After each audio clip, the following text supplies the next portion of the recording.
भोलेनाथ और नंदी बैल की मित्रता। एक समय की बात है, ऋषि शिलाद का एक अत्यंत तेजस्वी और धर्मप्रिय पुत्र था, नंदी। अगर ये चैनल आपको अच्छा लगे तो प्लीज लाइक और सब्सक्राइब करें। जन्म से ही नंदी में अद्भुत गुण थे, परंतु युवावस्था में ही उन्हें ज्ञात हुआ कि उनका जीवन छोटा है। ये सुनकर नंदी दुखी हुए और भगवान शिव की कठोर तपस्या करने लगे। वर्षों की पेनेंस तपस्या से प्रसन्न होकर भोलेनाथ स्वयं प्रकट हुए।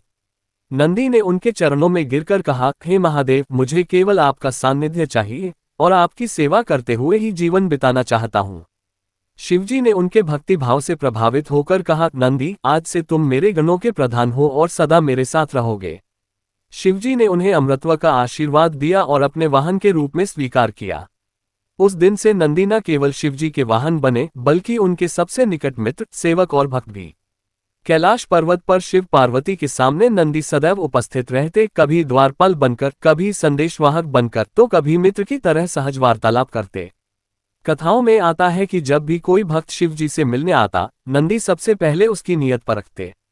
यदि भक्त सच्चे मन से आया हो तो नंदी उसे महादेव तक पहुंचाते, अन्यथा उसे रोक देते। उनकी उपस्थिति केवल सेवा का प्रतीक नहीं, बल्कि अटूट विश्वास और मित्रता का प्रमाण थी। नंदी और भोलेनाथ का ये संबंध केवल देव वाहन और देवता का नहीं, बल्कि सच्चे मित्र और रक्षक का भी है। नंदी हमेशा शिवजी के साथ युद्धों में, समाधि में और हर कठिनाई में डटे रहे। हर हर महादेव। अगर ये चैनल आपको अच्छा लगे तो प्लीज लाइक और सब्सक्राइब करें।